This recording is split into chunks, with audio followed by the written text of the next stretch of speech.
Okay, recording. Sadashiva Samarambam Shankaracharya Madhyamam Asmadacharya Paryantam Vande Guru Paramparam Ishvaro Purati Muchi Veda Vibhagine Vyoda Vyapta Dehaya Dakshinamurtya Namaha Sava Vedanta Siddhanta Gocharam Tamagocharam Govindam Ramanandam Satiguru Pranatosh Maham Om Shanti Shanti Shanti Om. Namaste. Namaste. Welcome everyone. Thank you. Last week we have gone through introduction into Tattvabodha. I thought I was going to finish it, but we are left halfway. So we have established by logic, and of course the logic of Vedanta is a logic based on our experience, which unfortunately nobody examines properly, our unexamined or improperly examined experience of life. Once examined, it gives us the opportunity to understand the logic of Vedanta as our very experience of life. So it's not something like esoteric or fancy or difficult or philosophical. It is our very experience of life that once we examine, we can establish certain truths, fundamental truths, all based on our experience. So we have established last class that the objects, fundamentally, they are deprived of value, they are empty. So we give value to any object of experience. So there is nothing inherent to any object, and we looked from different angles to establish, to understand that the same object may be today an object of pleasure, just to become an object of discomfort and pain in the near future. And the same object may provide satisfaction to one person and dissatisfaction to the next person just sitting next to it. So we could analyze from different angles to come to this final conclusion that there are two, having established prior to that there are two principles in the manifest universe. One is the subject principle, conscious principle, and the other are the object. So if there are only two factors, two principles in the manifest world, the manifest human experience, so, and if we determined by this simple logic that there is no joy, there is no intrinsic happiness or satisfaction or freedom in any object, and at the same time, we have also understood that everybody knows that satisfaction and happiness and the sense of freedom and fulfillment exists because here and there we have experienced those moments, those experience of fullness, of wholeness, satisfaction. Nothing is missing here. I feel just limitless. So we know those moments, therefore we know that they are possible and they happen in our life. So knowing that happiness is possible, and knowing that happiness is never to be really on any object of experience. So the conclusion we came last class is that happiness can only be inherent to the subject conscious principle called I, me, you, consciousness, the only conscious principle, operating or reflecting or bouncing or shining in each and every one of our subtle bodies. So that's more or less what we came to cover.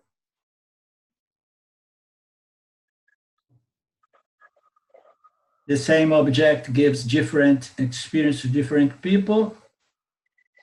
So that brings us to the conclusion that happiness must be coming from me, this conscious, self-conscious, subject principle called consciousness. The only factor principle in existence which cannot be reduced to an object. We remember that. Huh? We began with the definition of subject and object and consciousness, the knower, the experiencer. Huh? The knower, the experiencer, can never be reduced to an object of knowledge, an object of experience. So what distinguishes us from any and all object is that we are that principle that can never be objectified.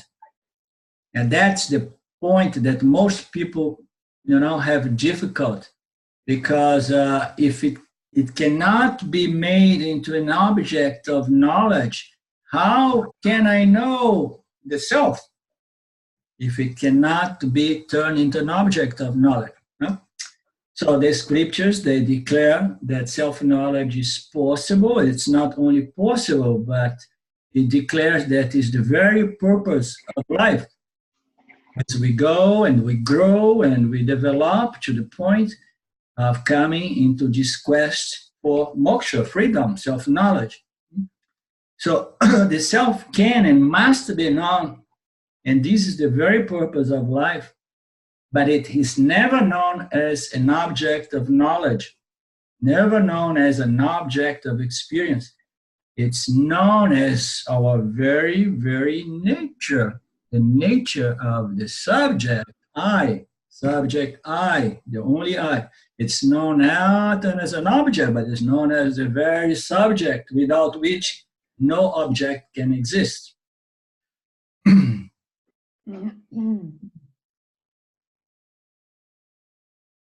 So we also understood the dynamics, the mechanics of how we are tricked by Maya to believe that the happiness is in the object. So we understood that the mind gets extroverted and it wants to accomplish and gain things as a means to complete, fulfill, accomplish itself. So in this constant projection of maybe this, maybe that, if I get this, if I get that, the mind remains all the time disturbed, all the time trying to gain, all the time running to get. And as we also understood, the fear is nothing but it's another way of running. It's a negative desire. We are either running to get or running to avoid. So either one of those energies or movements, mental movements, creates what we call mental agitation. And the mechanics behind this trick of mind is that the moment that we accomplish or gain something, immediately the mind gets resolved. Why? Because for a period of time, there is no desire and fear operating.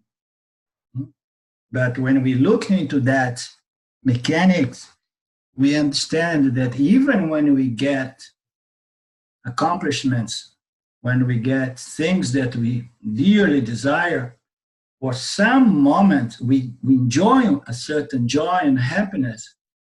But this joy and happiness is a de facto happiness, a de facto joy. The joy that we gain indirectly by the means of acquisition or avoidance, is a de facto joy. Why? Because every time that we gain something, when we gain something, immediately there is a different kind, although for a moment there is no other desire projecting something, but immediately, in fact, there is another mechanics before that. Every time that we get joy or satisfaction indirectly by the means of acquisition or avoidance, this kind of happiness or joy is a dependent joy, a dependent happiness. It depends on something. This dependence on something immediately brings insecurity to the mind. Yeah?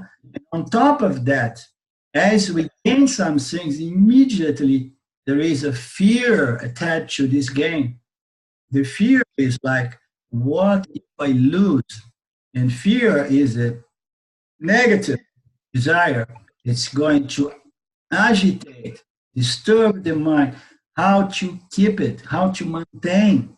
What shall I do to maintain it and never lose it? Okay? So these joys we get by gaining, achieving, they are short-lived and they are defect by nature. Okay, it's important we know that so that we don't blame objects as we usually do.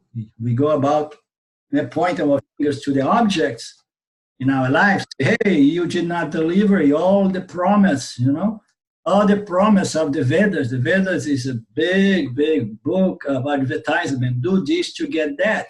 You know?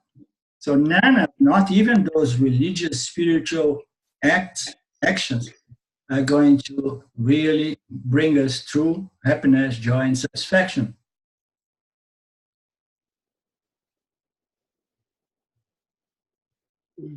So we have those desires that we understood as well that it's simple. I don't think we went much into that last week, but we have this desire once we understand the mechanics and the nature of objects and so on, and the difference and the relationship between the subject and the object.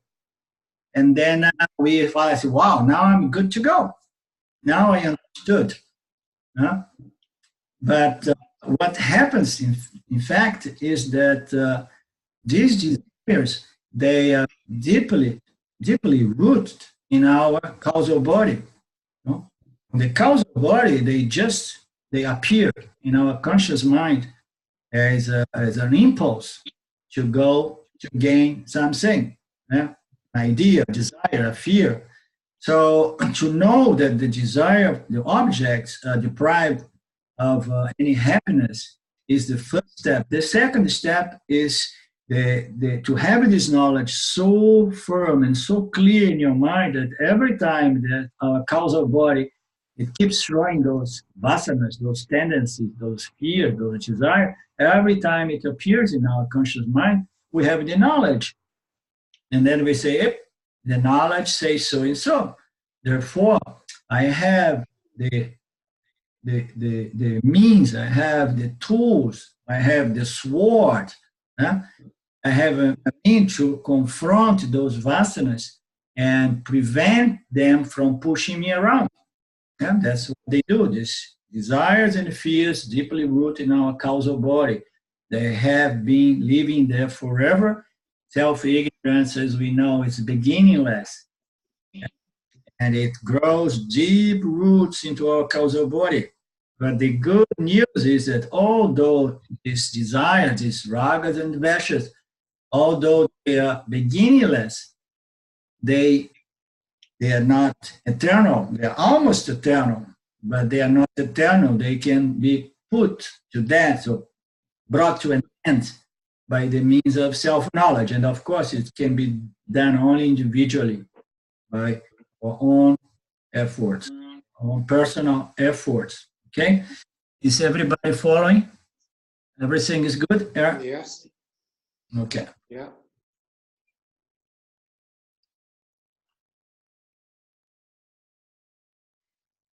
So we know that because this is important to understand, because if we find ourselves living a life which is not really aligned with the teachings, we should understand that it's not as simple as, overnight job to eradicate, to erase, to uproot ignorance. Okay, all those desires and aversions, they are so deeply ingrained in our causal body. They develop roots over time, and they take some time to be uprooted. We need to be nice with ourselves in knowing that self-knowledge requires some persistence, some application of the knowledge, meeting our minds again and again until this knowledge is fresh and always present in our moment-to-moment experience of life.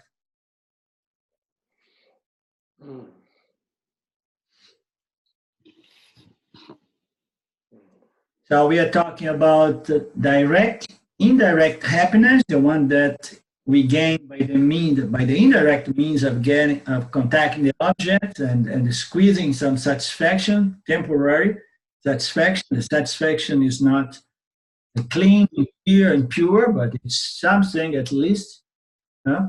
And and then we say that this desire for happiness. Let me read this commentary. When you clearly see that indirect happiness is only possible temporarily, and furthermore, that the happiness is not coming from the object, but from your very self, you are ready for the fourth, final human pursuit, which is the pursuit of freedom, of self-knowledge, and we pursue self-knowledge because we heard from the scripture that self-knowledge is the only means to gain freedom.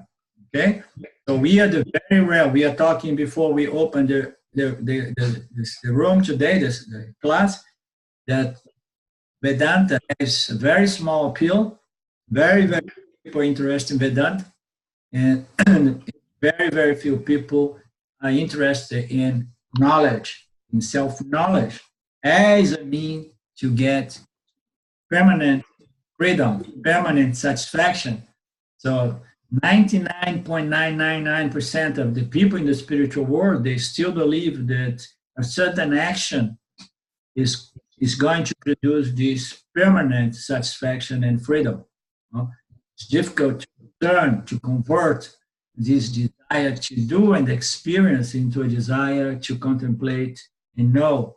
Somehow the idea of the intellect contemplating, meditating, reflecting, and learning is something developed a bad reputation because they made the mind, they made the intellect the villain. They think that the problem is the mind. And they want to throw the baby with the bath water, not knowing that all knowledge comes through the intellect and requires a means of knowledge, a proper means of knowledge. And by throwing the mind and the intellect, they have no means of knowledge. The means of knowledge is our sense organs. Through those sense organs and the mind, we present to the intellect the impressions from our contact with the world. From there, we can extract, we can gain knowledge. So if we try to destroy or get rid of the intellect, we don't have our very means, the very vehicle, instrument of knowledge. So moksha does not fall under the other three categories. So the other categories were security. Who is not interested in security? Everybody is interested in security. And the Vedic culture does not look down into security.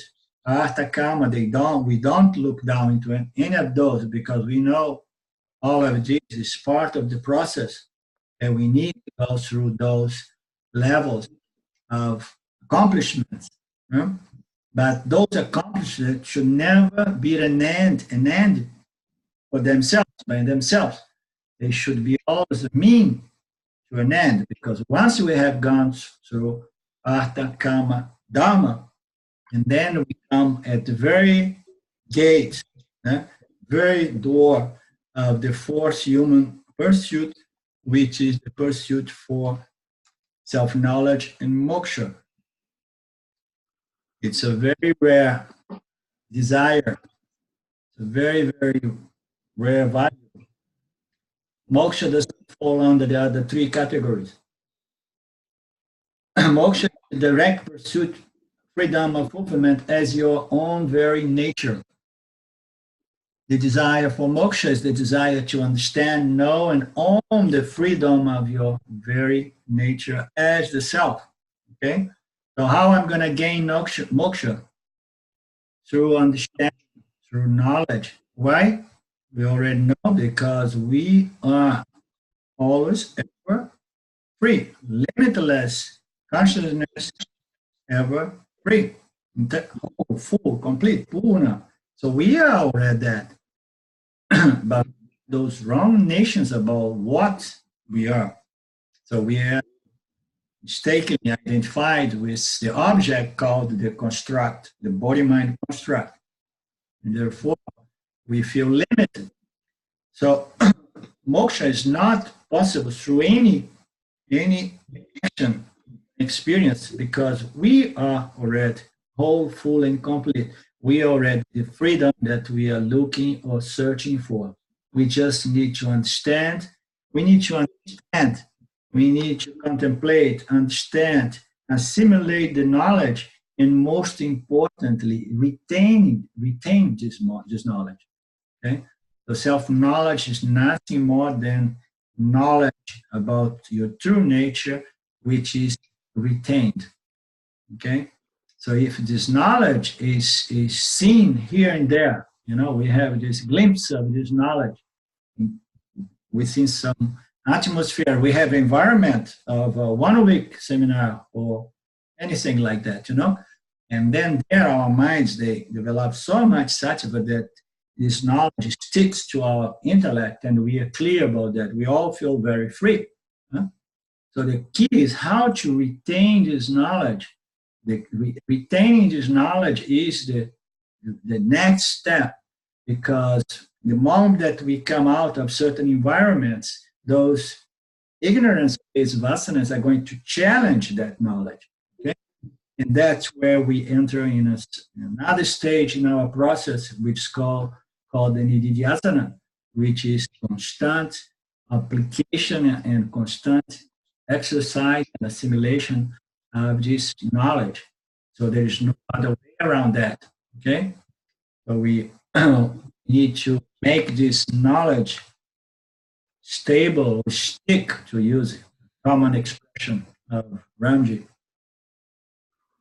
And of course, the key to make this knowledge sticking to us, to be retained, is to have our mind with more dominance, or with more proportion in its composition of sattva, because a sattvic mind, a contemplative mind, is rather than a highly extroverted mind, is a mind that allows this knowledge to stick, to be retained. Okay? And the more it's retained, the more it neutralizes ragas and dveshas, and then the more this knowledge remains with us. There is no other way around it. There is no shortcut. It takes what it takes, but this is the work.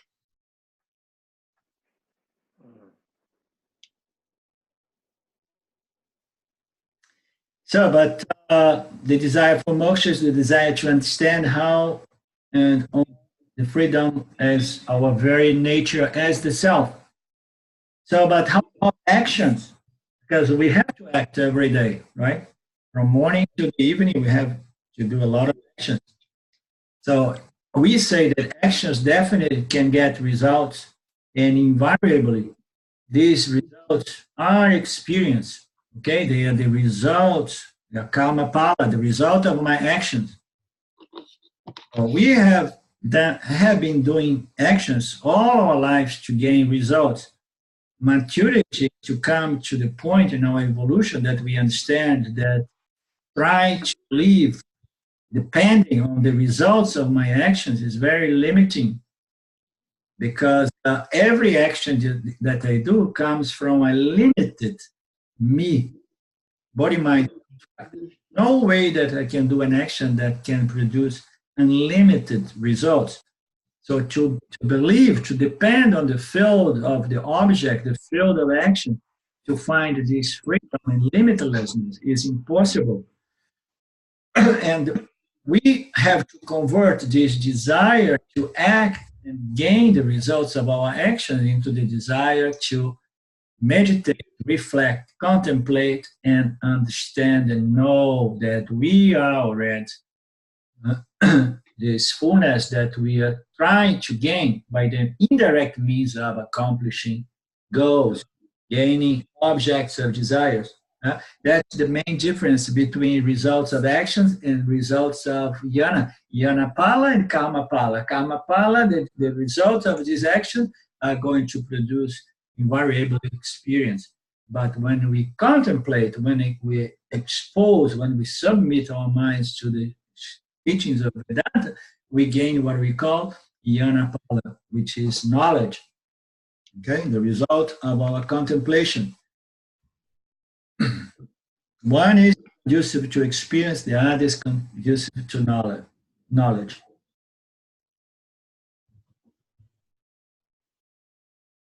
Okay. So, looking forward. Arlindo, can I interrupt for 1 minute? Please. The question. You were talking about actions that we can't, that is what our nature is in the waking state. We are full of action all the time, whether it be a thought or a physical activity or anything else. How does that, I'm just listening very closely to you, and I'm struggling with the understanding of those actions, to knowing, coming to those actions, being the knower and always observing the actions, yet I'm acting the actions too. My body is talking to you right now. Right. What self-knowledge is bringing to me is... Excuse me, just 1 second, please, because Okay. All right.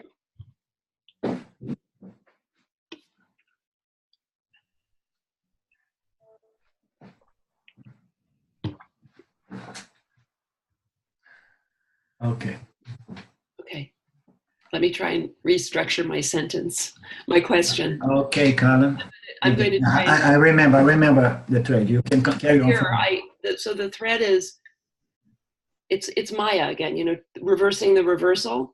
So when you were talking about experiential knowledge and then self-knowledge, right, just now, vis-a-vis the actions. So my question is, if I come to the action and being the knower and knowing I'm the fullness of the self, yeah. and you act from a different platform once you know that you are full. Right, but you're still acting, and the actions can still bring limited desires, limited fulfillment, limited downside, upside, downside, and it develops, coming from that standpoint, it seems to develop that qualification of dispassion. Definitely. Because you're observing the action that normally we're in the action and we're riding the emotional waves of those actions. Yeah. Desires, fears, whatever else that the panorama that exposes itself. Yeah. So I'm just trying to, I'm grasping this. Yeah. See, because those vasanas are so deep to ride the waves of the experiential action versus coming from the standpoint of the knower. Yeah, we identify with those desires, with those fears, and we act upon them, and then we own the results as my karma and so on. This is all part of the jiva going through its own samsara. Okay, so the development of dispassion, we know dispassion is a very important qualification. It's important, but dispassion is also a natural byproduct of this knowledge as we assimilate it, okay? As we understand that we are already full, we are complete, the object cannot satisfy and complete us, and then naturally we're going to lose, we begin losing this, we don't see this object shining as we used to. You understand? And some people find it a little bit scary because it almost looks like a sort of a depression. So when we talk about dispassion, I like to use a word before indifference, because Ramji often also puts it as indifference towards the results of your actions. I like to use another word before this indifference. I like to say it's a positive indifference towards the results of your action. Why? You don't act from the platform of I need this and that to accomplish myself. You don't act from that platform of I am empty. You act from platform I'm satisfied. Okay, and this shift, this change, it's a gradual process. The development of this qualification, this qualities, this understanding, that is going to change the flavor of our life in the day-to-day mode of the life itself as we go about. Like Carla was saying, that her life has changed since she engaged into Vedanta and applying the teachings and submitting her mind. So the same, all of us, we keep doing that, and we keep seeing, experience this qualification, this passion, our sharpness of our mind, our faculty of discrimination, and so on, the way we react to the adversities in day-to-day interaction with the field. So all of that is what we call a spiritual development, a spiritual growth, which is conducive to this full assimilation, retention of this self-knowledge. So there is no problem with acting. The only problem with action, Carla, is to think that an action is going to resolve our problem. It's going to fulfill us, accomplish us, and bring us forward. If we act that way, we are setting ourselves up to failure, because there's no action that a human being can do that can produce full satisfaction, because we are limited beings. Yeah, but we've been programmed. I mean, our society even programs us to believe that. And of course, that's what I mean.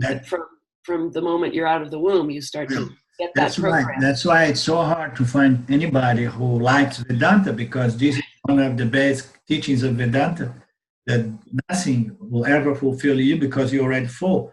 And people listen to that and say, "Oh, these people are crazy," because I always heard that you have to go and get it so that you can be happy and fulfilled, So, well, could I just take this one step further? I don't want to divert your class. Could I ask one more question? Please.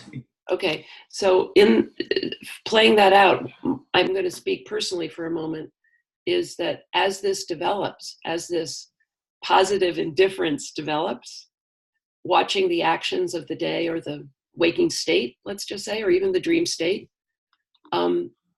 there's a flatness that, back in the days of not knowing Vedanta, there were these, like zippy highs and zippy lows, and like excitement and drama in the lows and excitement in the highs. Yeah.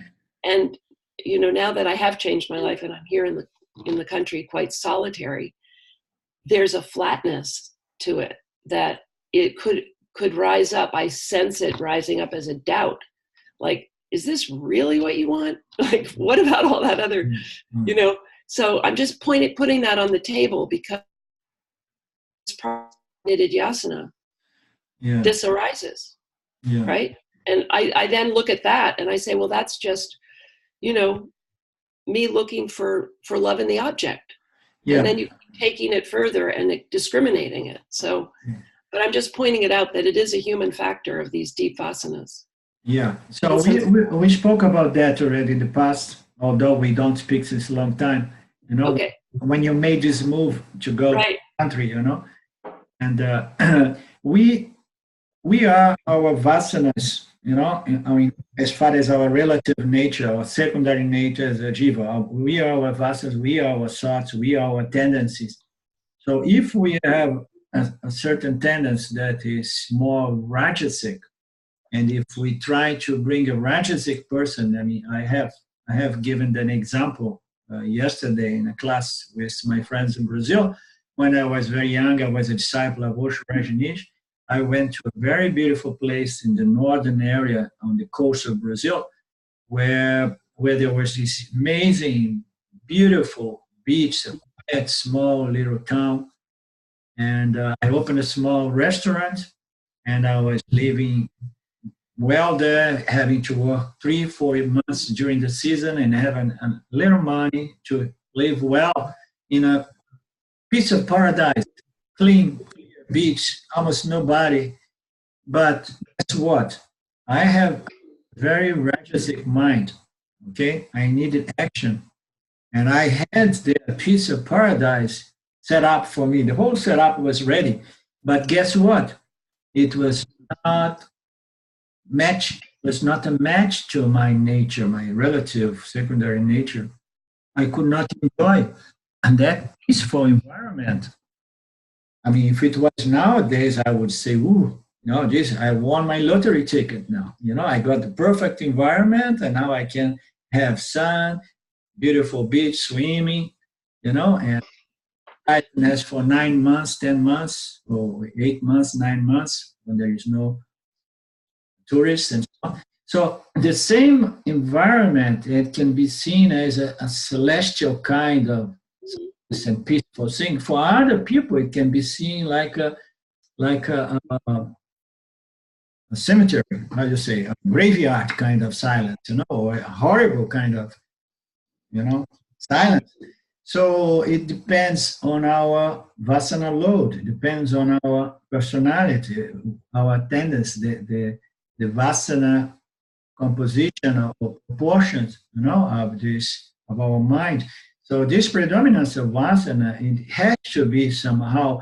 You see, all our personal development, it goes through a process of conversion from tamas to rajas, rajas to sattva, and we keep doing that as we grow because we know in order to gain this knowledge and retain, we need more sattva. Okay, but this conversion between tamas, rajas, sattva has to be done within the limits of our own apparent nature, relative nature, temporary, momentary. Nowadays, temporary. Like we cannot force certain things. You understand? We need to respect our human nature to a certain degree, because otherwise it is a violation of Shwara laws. You know, so we need to go easy. We need to know that we keep stretching it, because our goal, you see, in order to develop sattva, we need to develop first an environment which is conducive to the cultivation and development of sattva. But if by nature I need also a lot of activities, I need a field of activities, so I cannot push it too hard, otherwise it backfires. You understand? That is the situation that we spoke a few times, that you will find yourself. You need action, but at the same time, you want to develop a very peaceful environment so that more sattva can be produced. So it's find moderation, balance, and living. Yeah, exactly. There's two energy, giving possibility. You know, we cannot force maturity. We cannot force a fruit to ripen, you know, in this hot house, because in the end, the fruits, they taste horrible. Those hot house tomatoes, I remember from the time of my restaurant, they're worthless, you know. So we need to ripe, mature naturally. And knowledge allows us to do a good act, to understand and do an X-ray of our values and understand the energies as they govern and influence our life, and then to adjust our lifestyle and our daily activities, and bring into perspective my goal, which is development of more sattva, and at the same time respecting, you know, the fact that I also need the actions. I also need, you know, to procrastinate some time, for example, you know. So I have to give room to everything, and at the same time find my balance and keep growing. Right. Okay. Thank you.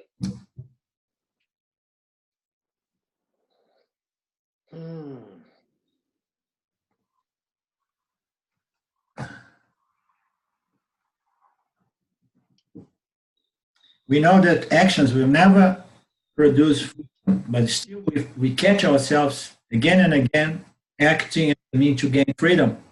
Understand? Oh, again, this old piece of ignorance pushing me around, you know, again and again. So, but we don't give up. Okay, we gain more clear, deeper understanding every time that we are pushed around by these things. You know, I mean, we don't find. I was saying that yesterday. It's very rare to find very young people around this Vedanta circle, because we need to learn a lot of lessons. We need to suffer we need to suffer the struggle of trying to make samsara work for us until we understand that samsara cannot be resolved by the means of action and results of action. And then only then we are going to be more convinced that the only way is to develop a contemplative, sattvic mind and get into converting desire to experience into a desire to understand and grow, understand and know.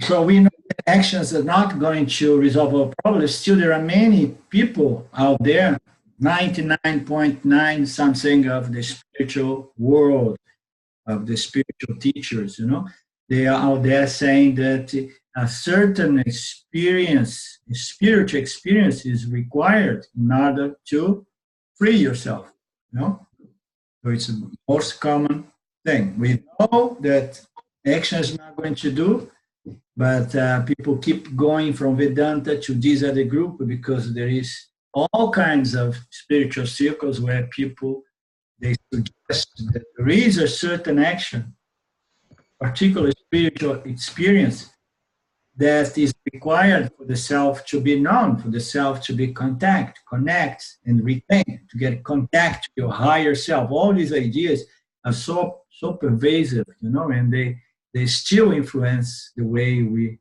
think and act in our day-to-day.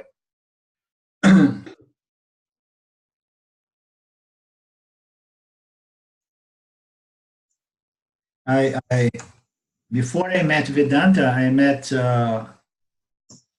when my mind was getting very. Talk about years back before I met Ramji. My mind was getting when I came to a point of giving up this thing about enlightenment or freedom, my mind was out of the developing Tattva while running a restaurant, a busy restaurant. My mind began developing more Tattva, and I started feeling this pull to meditate. And then next thing, I was looking around to see if I would find a sangha of other spiritual people nearby. So I end up in a circle, a spiritual circle, where the guy became my friend, the guru. And his thing was all about the self. The funny thing is that most of these circles, they teach non-duality. They think they teach non-duality. They present their teachings as non-duality, okay? But what they think is that this guy thought was that every time that he meditates, he goes into a certain state. And he told me that he goes in samadhi. And then in this samadhi, he thinks that he gets connected with the self. You connect with the self. And the more you connect with the self, okay, the more the self remains with you. And then, and he used, at that time, he used to meditate about 8 to 10 hours a day, because he only would feel satisfied when he was connected to the self. I mean, in our circle right now, I can see Kala having a laughter. We find it a joke. How can someone make an effort to connect with the self? When you are the self. Yeah, because without being connected to the self, we are dead meat. So we are rotten already. So we make this effort, and you go there 10 hours, 8 hours, and then you meditate. And the more I do, more I connect with the self. And then one day, I hope that the self is going to be permanently with me. You see the absurdity? Okay? They know that the satisfaction they gain from that state of mind is impermanent, temporary. It depends on their effort. The moment they suspend their effort, they feel limited. This guy, sometimes I would meet him, and he was totally crazy with me because he found for the first time somebody mature come in his net. These people out there, they are throwing nets trying to get somebody that later on they can claim, oh, I enlightened this one, I enlightened that one. So he was very happy to have found me. And sometimes he would like to meet with me, but after half an hour, he would say, it's enough. It's too much money. I have to go back to my meditation. I would say, but what is your problem? I mean, just you're talking very calm and so on. How can this disturb your freedom, 30 minutes of just talking about the self was enough to disturb, because for him the self was emptiness, the self was silence, the self was the void, Nirvikalpa Samadhi, in other language.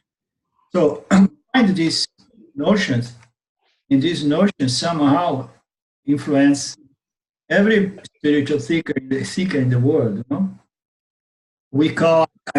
Sometimes I call them spiritual samsaris. What is samsara? Samsara or samsaris. Samsara is a human condition that produces grief and sorrow, ecological suffering, which is like trying to make the world of objects work for you, chasing, jumping to the rat race, trying to gain or avoid things. So Jesus is samsara that we know, the materialistic samsaris, but these people, they are spiritual samsaris. They want very subtle spiritual objects of experience to complete and satisfy them, and the moment that they don't have them, they feel limited, they feel small, they feel disturbed, they feel angry, they feel irritated sometimes. This is what we say that to have a mind with dominance, of Tattva is good, but it can become again another robe that tie you to the samsara, to the spiritual samsara, attachment to Tattva. You are stuck in Tattva. If you live that sattvic environment, then you suffer dependence. Okay, it's a beautiful chain that ties us to what I like to call spiritual samsara. So every and all experience are by nature impermanent, and we are looking for happiness and joy that remains permanently with us. That's the goal of every human being. That's why Vedanta comes at the end of the line. And that's why the scripture says that the very purpose of life is self-knowledge and moksha, because everything we do from the number for the first day that we come in here, or from the first incarnation we had in this universe, is only for the sake of gain this sense of wholeness and fulfillment. Everything we do, we think that we want the object, but we want to reestablish our limitlessness. We want to reestablish our true nature as that which is not limited by lacking anything.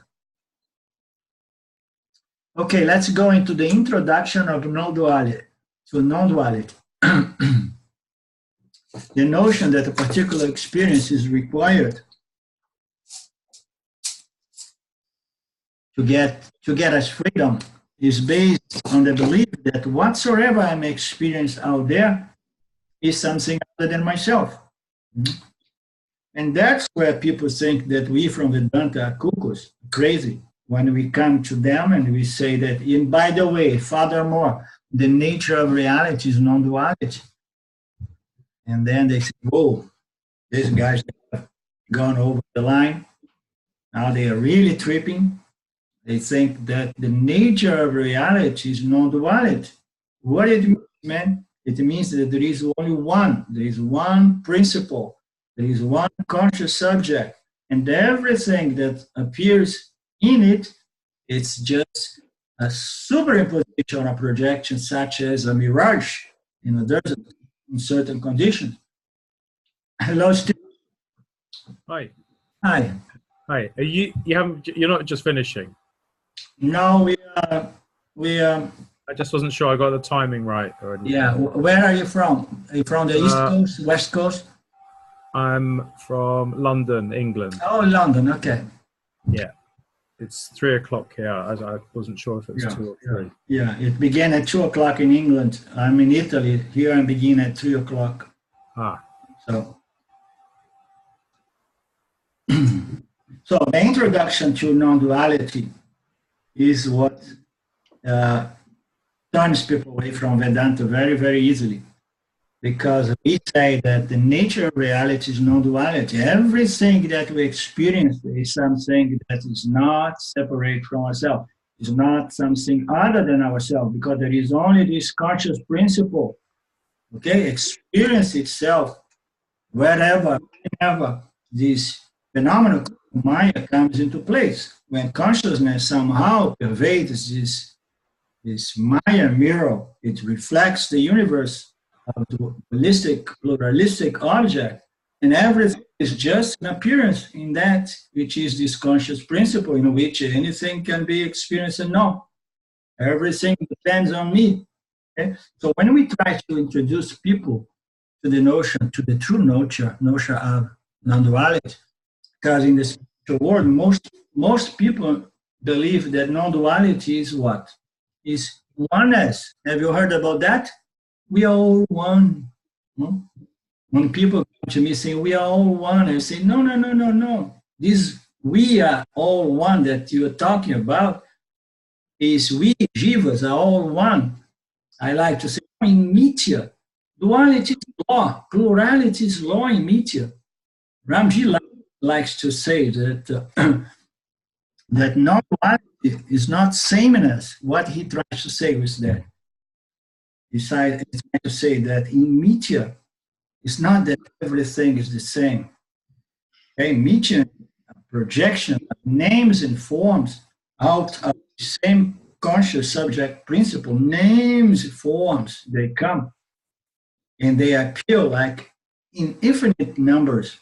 Okay, so this is the name of the game, it's the nature of Mitya. So people say non-duality is like, oh, we are all one because we are all brothers and sisters.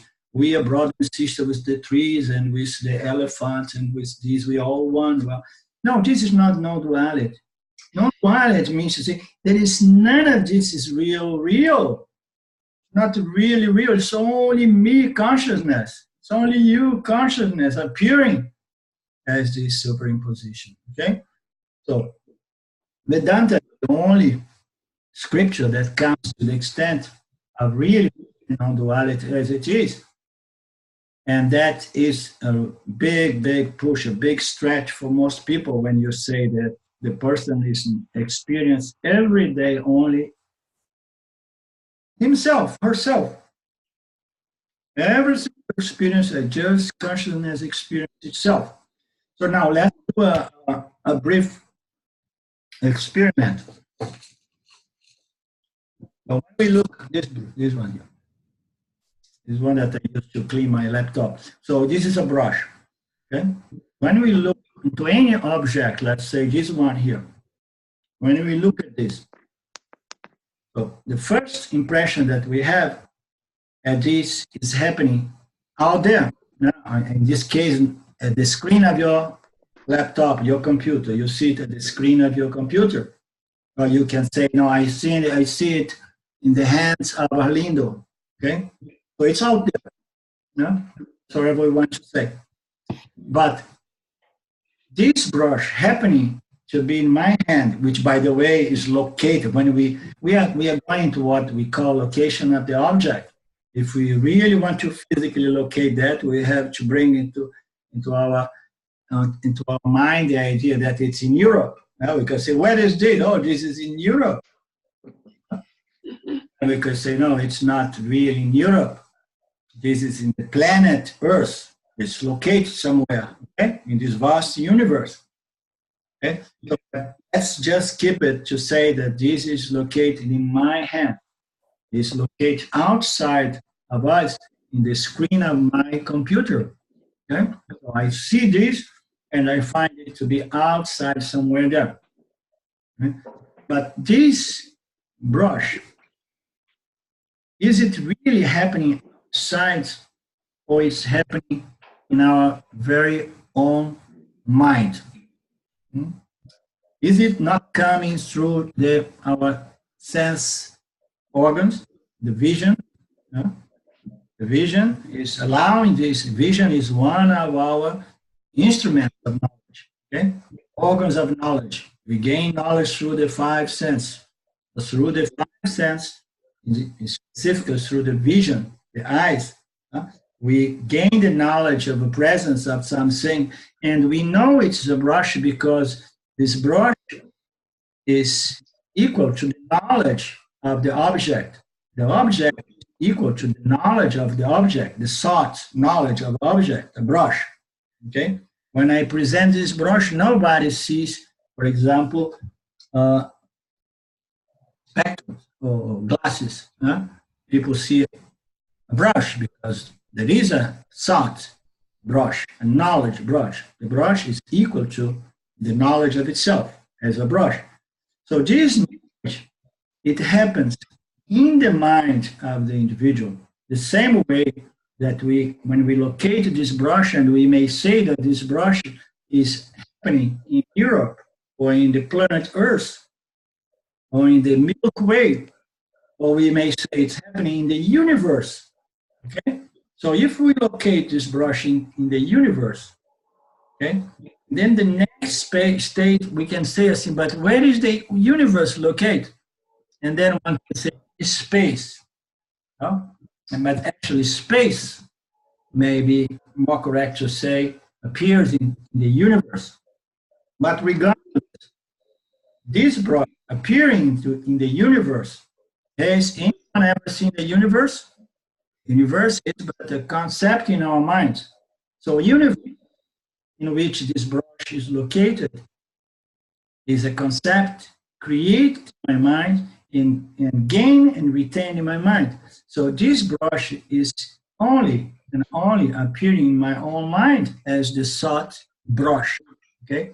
So everything that we experience in our own mind through our sense organs. When we smell a rose or when we hear beautiful music, anything is coming through those gates, this sensory gates through which we gain knowledge, experience.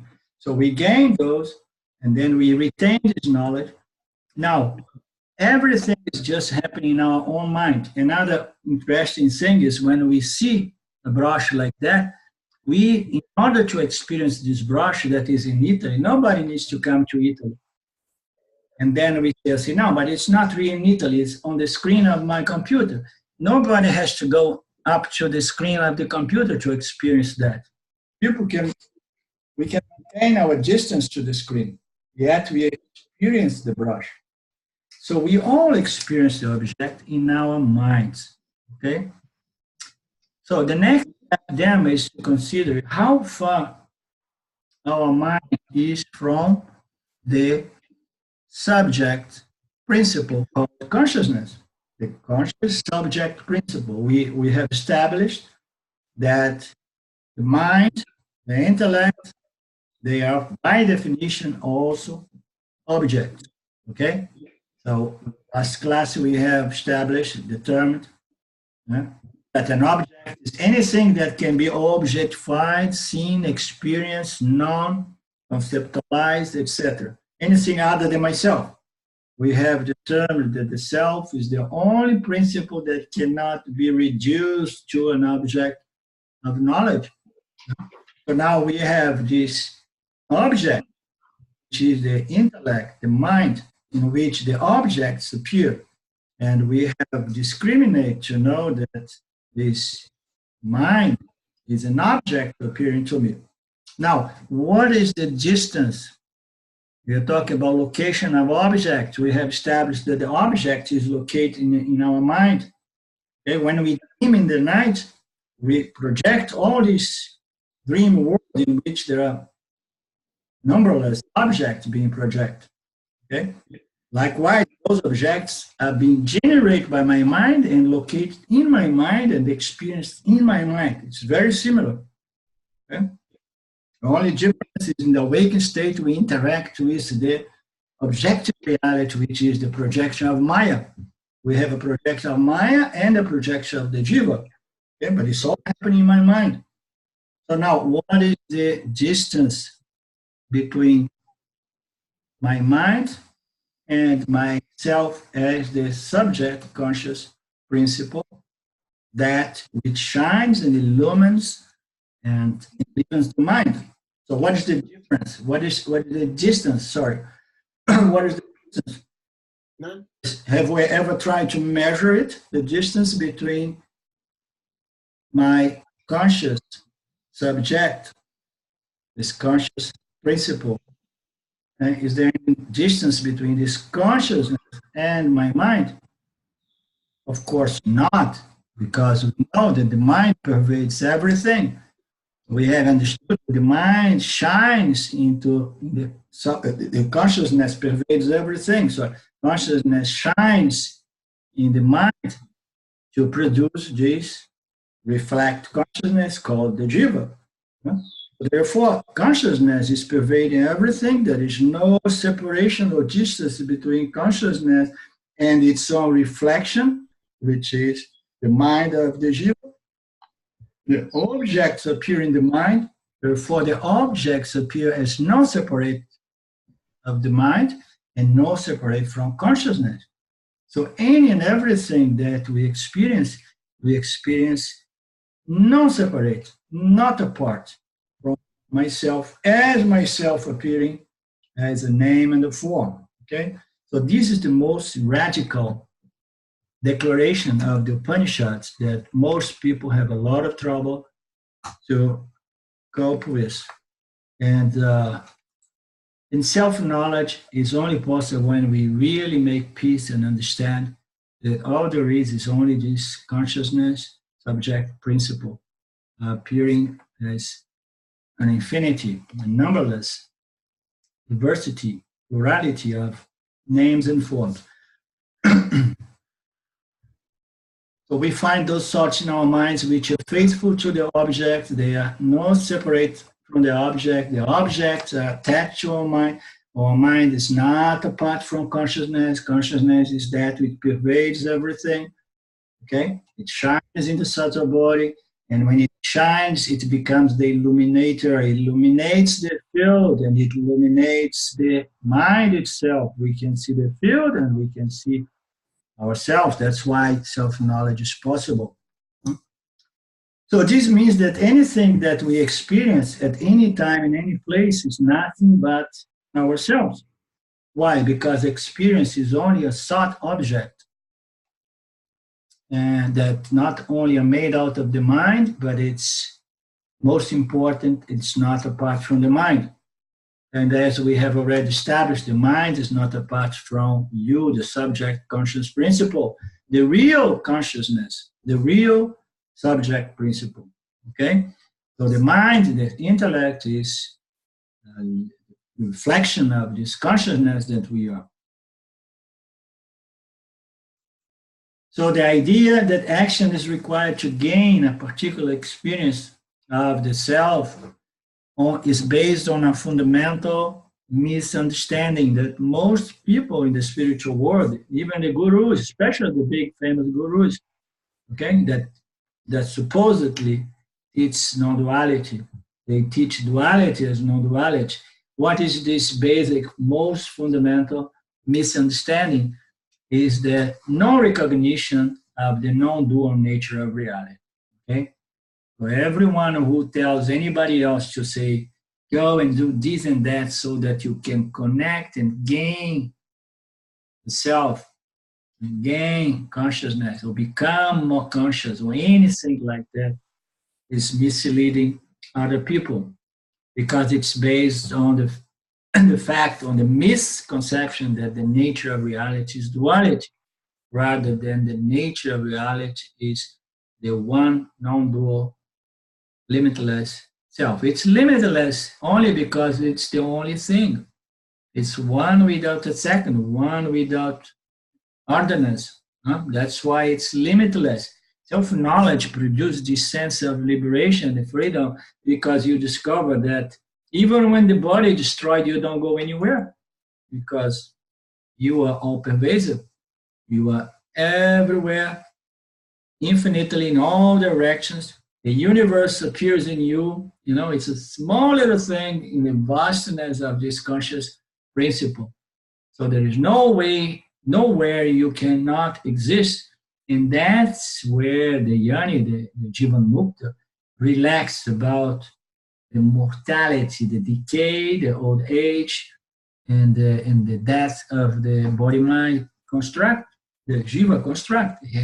He has no big deal, problems about that, because he has realized its higher nature, not to say his real nature, as this conscious subject principle, which pervades everything, ever, always present, is ever modifying, okay? Never changing. Okay, so the success of this pursuit of freedom depends on the understanding of the non-dual nature of reality. That is that which is always ever present, never change. Let's look into a traditional story used by Vedanta to illustrate it. So this story illustrated from a certain angle. It's a story that most of us have heard or read. It's the 10th man story. We have a group of people traveling in India. They go to a pilgrimage. Okay, they are very religious people. They intend. They left and then they crossed a certain area in the country where there was torrential rains and flooding. And then came a point that they had to cross a raging river, very dangerous river to cross. So they are well prepared. They had robes and so on. So they throw ropes, and then somebody on the other side tied the rope. So they tied over here, and then they say, okay, one by one, we're going to cross this road because we have to carry on. We have to do what we came here to do. We are religious people. But I, as the leader of the group, I'm going to be very careful. So I'm going to count. Again, we left our place, we are 10. Now I count again, we are 10. And when we are on the other shore of the river, I'm going to make sure that we are 10. We don't want to lose any one of us. Okay? So they, by and by, they cross the river with the help of the rope. And then afterwards, when all of them were crossed, they look back and say, okay, there is nobody on the other side, everybody is here. And then the leader comes and says, okay, now let's line up. Everybody lines up here. I'm going to do the accounting. I'm going to count everybody to make sure we haven't lost, we haven't missed anyone. Okay? So nobody was lost. Let me count.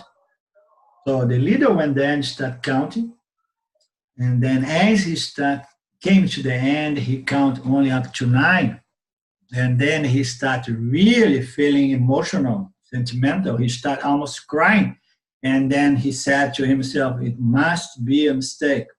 I was never very good in math, so let me count again.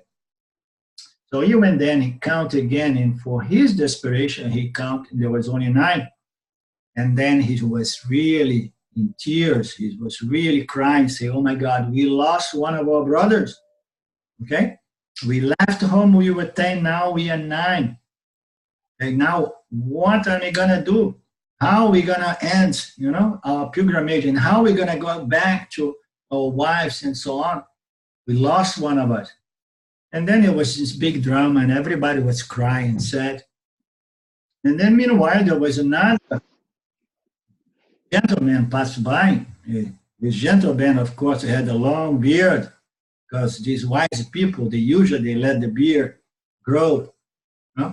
And then this gentleman is passing by, and he sees these people cry, and asks them, what happened? Why you guys are so desperately crying? What is the sorrow? And say, we lost one of our brothers. We crossed this dangerous, raging river, and now we came in here. We were 10, and now we are 9, and I already counted 3 times. And then the wise man, being wise, immediately he understood what's going on. He said, okay, that's the one thing. Let's line up here, and I'm going to produce the 10th man. So when he said, I am going to produce the 10th man, the tears of the people immediately stopped. Why? Because the wise man was respect, and there was trust in the words of the wise man when the wise man said, I'm going to produce the 10th man. immediately that gave some consolation to the people, you know. They lined up, they stopped crying, and then the sage, the wise man, started counting, and he counts, and then he completed his count, and it says 10th. And when he says 10th, he says to the leader of the group and says, you are the 10th man, okay? So he produced the 10th man, but has he really produced the 10th man? No. He simply revealed the fact that the 10th man was present, but he thought that he was absent. There was a misconception that there was something missing, that there was something lacking, that we have lost one of our brothers. Huh? So overjoyed, the travelers, they complied, they submit to the counting, and then in the end, the old man counts slowly for one of them. The leader, somewhat embarrassed, realized that he had forgot to count himself. So not to count yourself is a very, very symbolic, and that's why this analogy, this metaphor, the story is very illustrates so well the situation, you know. We are searching for something and we are discounting the counter. We are discounting the subject principle, conscious principle that is searching, doing the seeking, okay? And we want to contact the self. We want to gain the self, okay? And we are the self trying to gain something as the self. So this story does, the old man produce the 10th man. No, he does not produce the 10th man. Okay? No. The old man removes only the ignorance of the leader because he was not counting himself. Okay? It simply removed the notion of limitation caused by the miscounting, misconception, misunderstanding, okay, of looking for myself somewhere else. I'm looking for myself on an object. There is a mic that needs to be closed. Okay.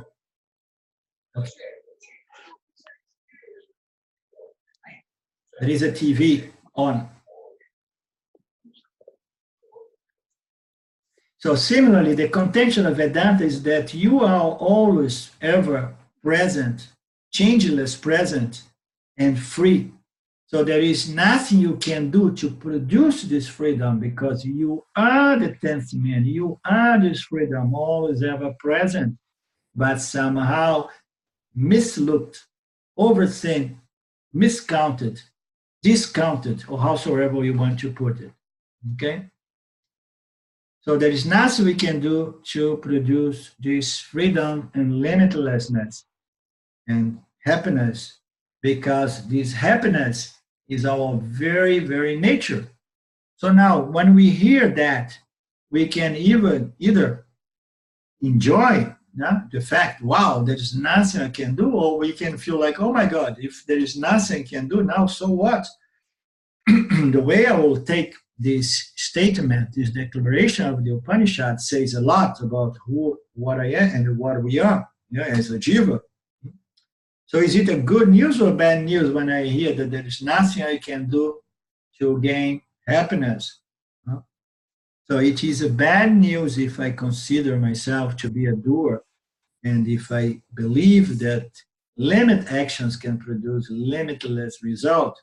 But it's an excellent news if I came to the maturity, to the level of development, to understand that everything I have done in life brought me to this cross, this conjunction, this moment in my life of having to accept the fact that nothing that I can do will ever resolve this problem called samsara, this problem called human sorrow and grief. Okay? Very, very few individuals come to that point, come to that understand, to the acceptance that there is nothing we can do to resolve this problem. And for those very few individuals, this understanding is going to be the greatest news, because then we know, okay, enough, basta. Okay, enough. I'm no longer going to be chasing things to gain or to avoid things. I'm not going to be running around in samsara trying to produce something that is impossible to gain. It's impossible to accomplish by the means of action. No? So coming to that understanding can be a great revelation, can be great relief, for those individuals that have the maturity to understand and appreciate such declaration, such statement. So knowing that you cannot do any action to get this permanent freedom, joy, and satisfaction that you seek, the situation may seem to be even dire or more desperate to some people. That's why we can never throw Vedanta to anybody. Okay? So only more mature individuals can really cope with those statements and declarations of Vedanta. If we try to present Vedanta to people who are absolutely unprepared, if I try to talk about that to people in my life who are very young and they still have a lot of investment in samsara, a lot of hope, they haven't gone through those frictions of life that allows us to develop maturity. They still have hopes that things out there, experience, gains, accomplishments are going to solve their condition, So to tell them there is nothing you can do, and if they're not really ready for that, that is a certain kind of violation of Dharma as well.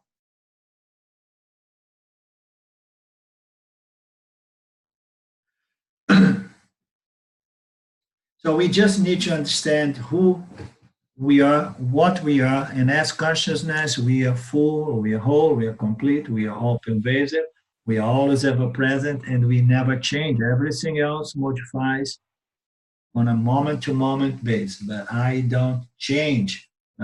Ranji likes to play a joke, an old joke of his to say, people go and they call their friends when they're feeling bad. They say, how are you doing? I'm going through a lot of change. Carla knows this joke of Ranji. It's a famous joke. They say, no, when you know who you are, you never say, I'm going through a lot of change. You know that in Mitra, everything changes from moment to moment, but you remains unchanged, always ever the same, the light of pure consciousness, enlivening, enlivening is right. That which that again. That Enlivening. enlightening. Enlivening. Enlivening. Thank you. Yeah. Enlivening.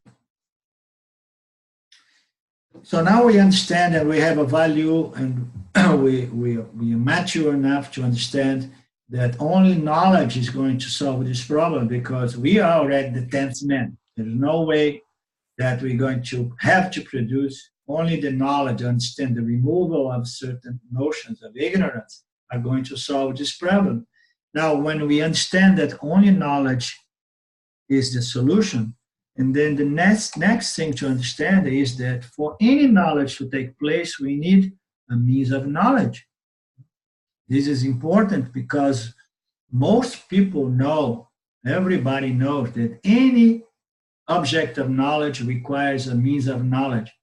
Okay, and we're talking about you want to become a medical doctor, you need to go through that board of knowledge, 5-10 years of universities and so on, until you assimilate all that knowledge. You need a means of knowledge, board of knowledge that allows you to know the science of the medical science.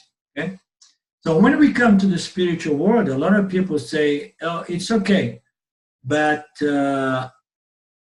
I don't need a means of knowledge to know the self. Okay?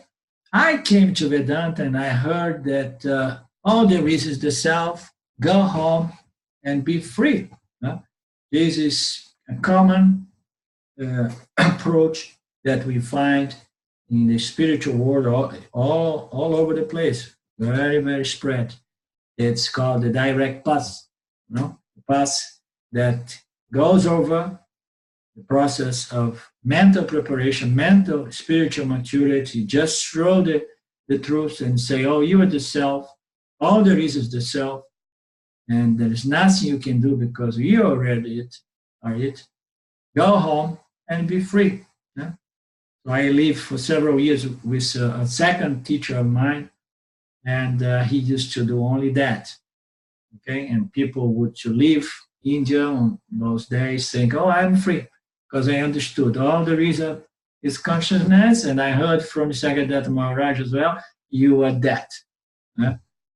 In the statement in the Upanishads is, you are that. Nisargadatta Maharaj used to say, I am that.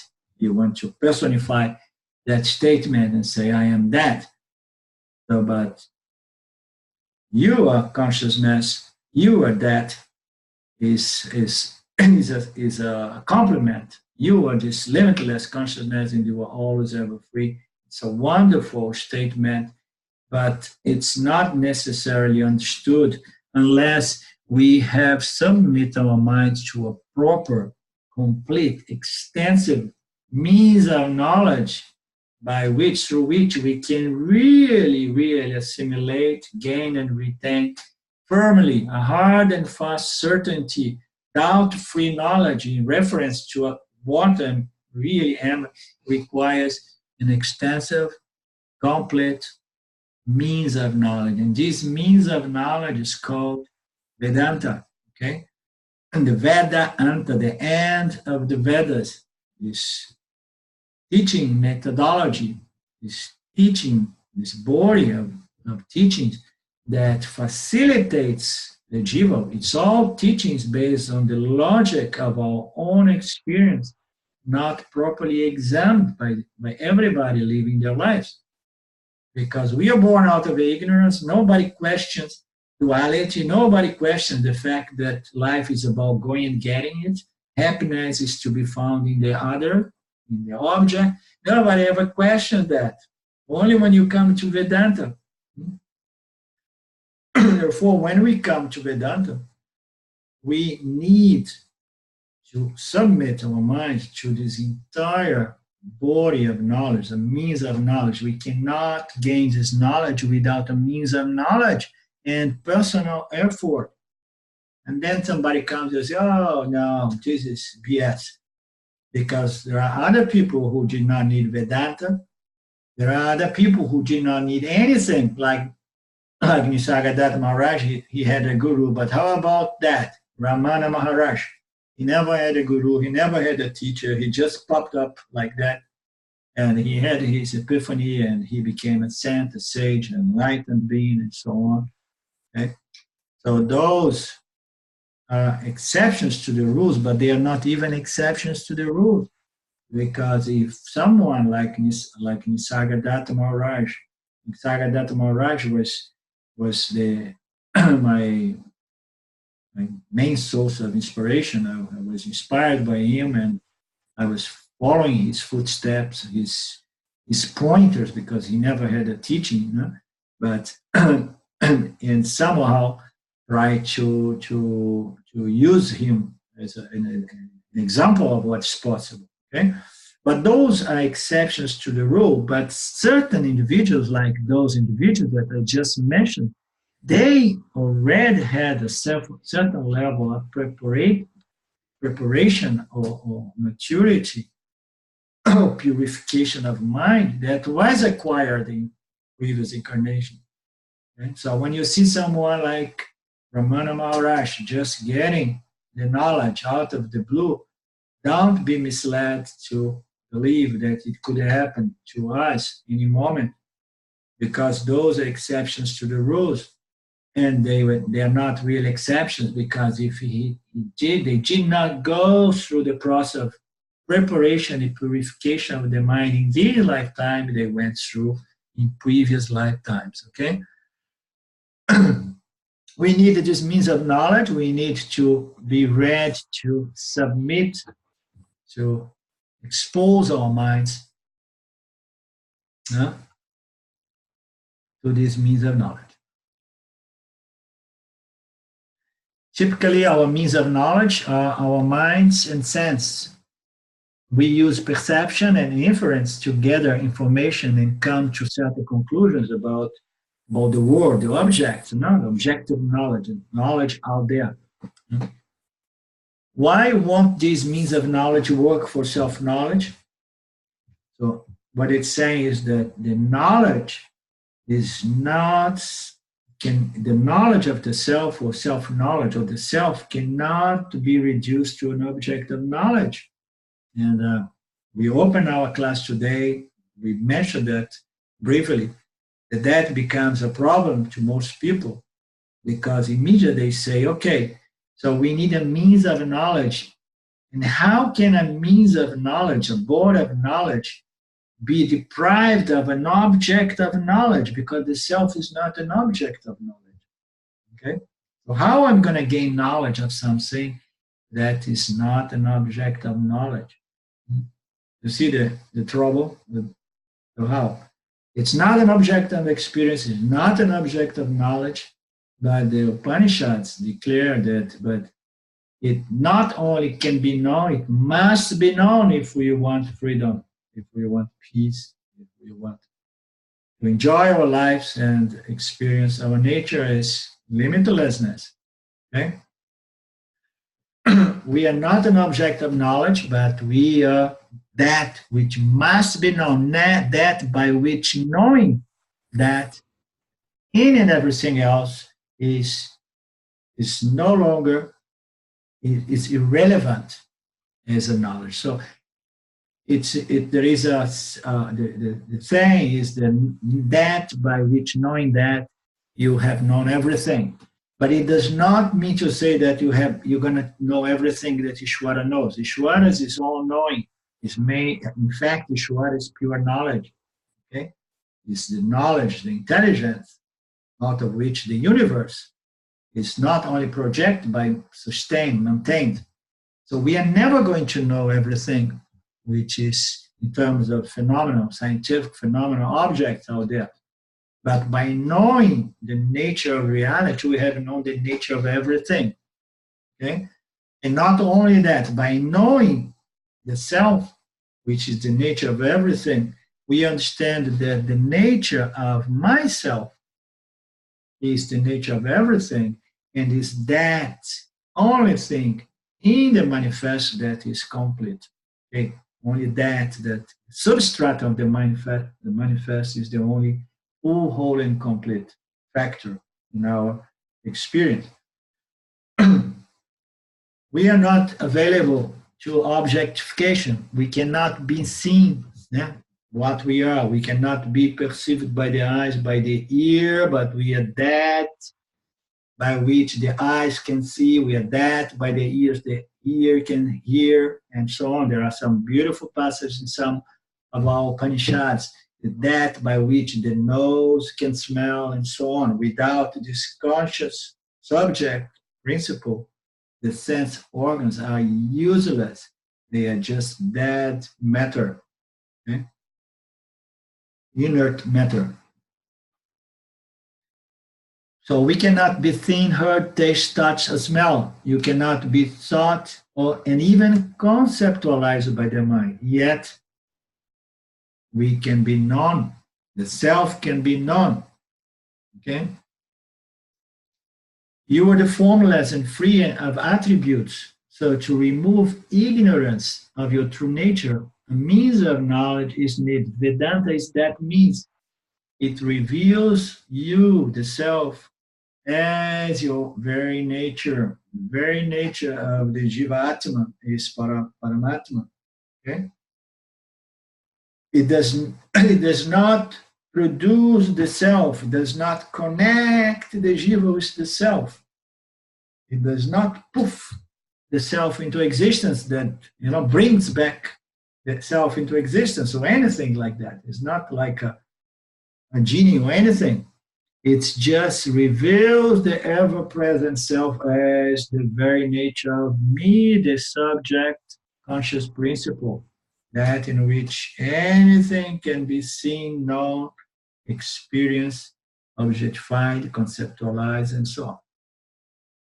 It's just Vedanta, the teaching methodology that use words as logic based on our very experience of life to reveal the ever-present and self-luminous, self-shine, self-evident conscious existence principle that we all are. Okay? So I often like to say that Vedanta reveals the self. Okay? So this word revealing is very beautiful because the revealed knowledge, or every knowledge that is revealed, implies that is a knowledge that was already present, but somehow it was covered up by a certain veil of ignorance, misconceptions, misnotion. So it's revealed by the removal of those wrong notions that we have about our nature and the nature of reality. Okay, I often like to say that Vedanta reveals the self not directly. It does not produce the self directly. It does not reveal the self direct, but by the means of removal of the ignorance that prevents us to fully appreciate our limitless nature as the self. Okay?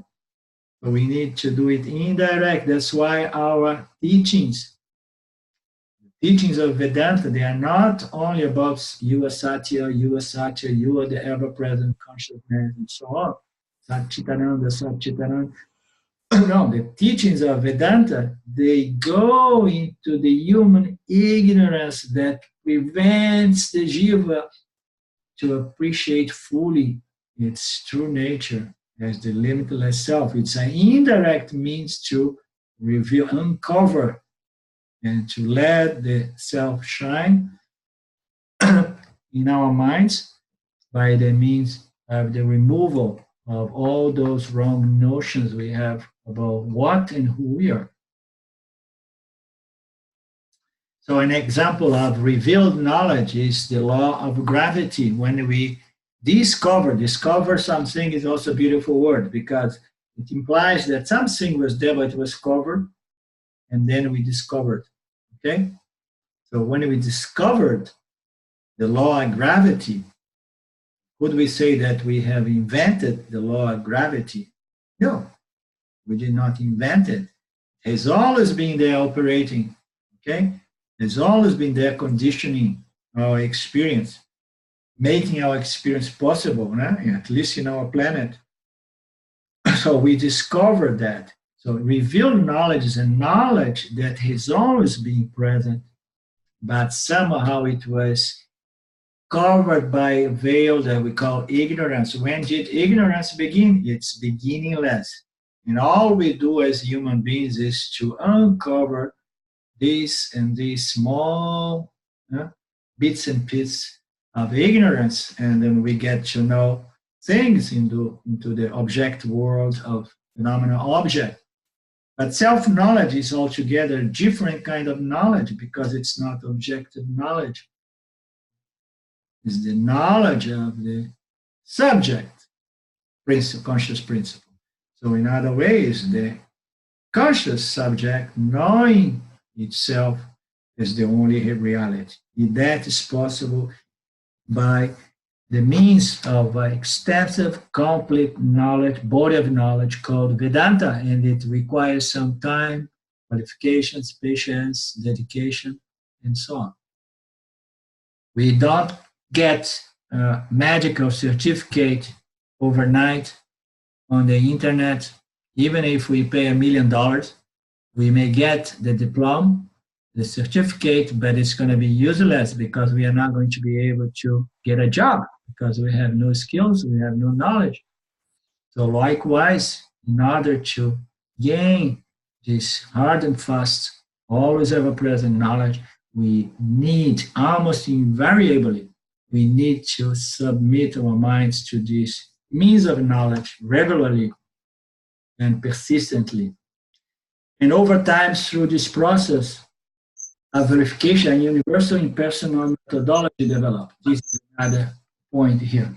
So we are saying that the means of knowledge, Vedanta means of knowledge, when it was discovered, so some some of our Mahatmas, some of our Yanis, our sages, suspect that this is a knowledge such as gravity that has always been present, and that is my understanding as well. Everything in the universe is made out of pure knowledge, including self-knowledge. The moment that we have jivas, we have this body of knowledge called self-knowledge, the science of consciousness, the science that allows us to understand what is the real nature of reality, what's the real nature of the I. So this science has always been available. It came built in with the creation, with the manifestation. In the moment that some scientists, some spiritual scientists start inquiring into the nature of consciousness, that knowledge just opened up. This is what we call revealed knowledge, a knowledge that was already present.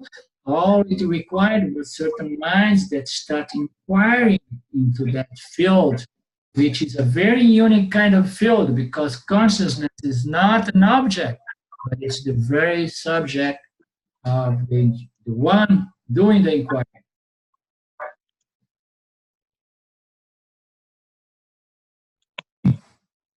So, and then over time, those famous rishis, the ones that heard or gained this knowledge, okay, the seers, they see, they heard, they know that this knowledge was not produced by my thinking process, my thought process. It was somehow revealed to me, came to me. It was not originate from me. And then more and more of these individuals with this kind of contemplative mind that come to the same conclusions.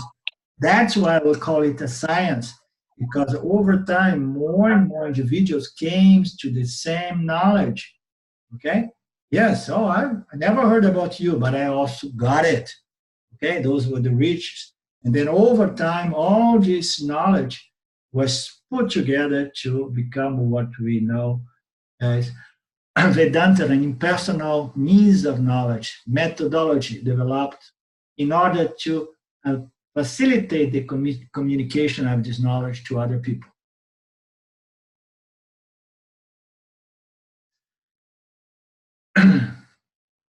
Any questions?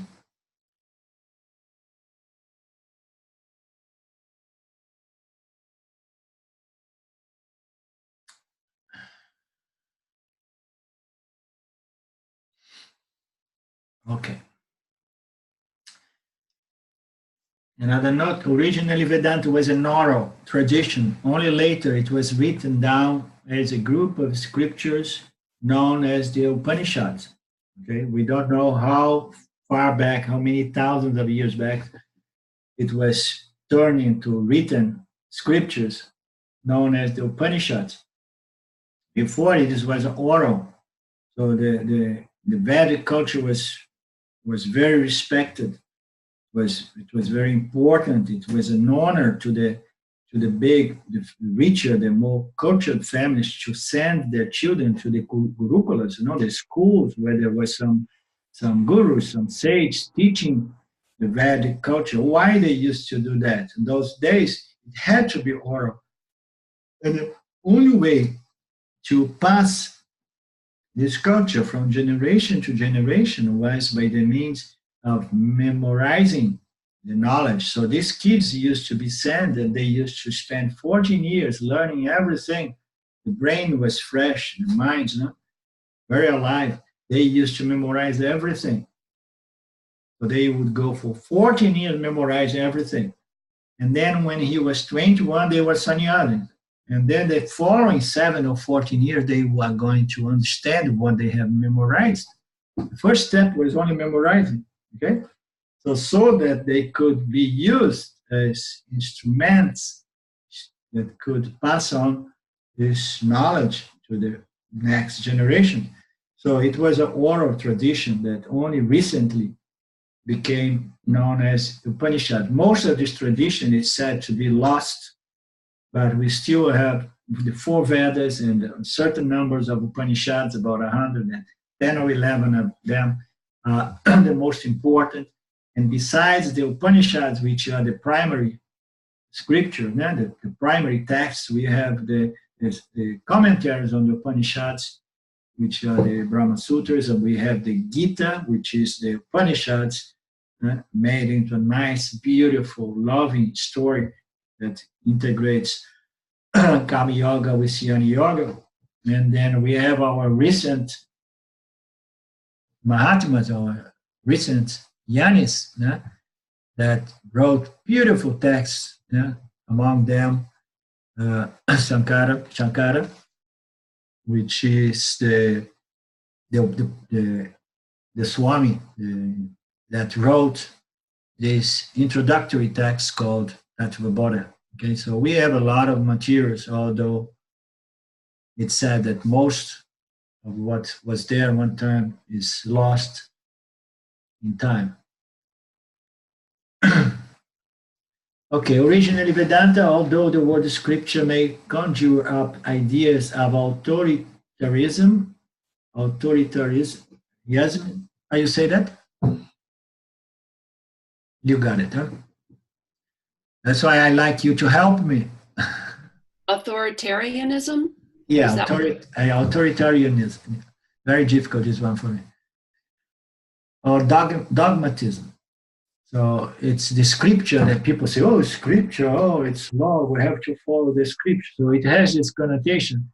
But Vedanta, being a scripture tradition, is a good thing because it gives the student, the serious student of self-knowledge, a third part objective source so that the teacher can be verified, because nowadays nobody has any third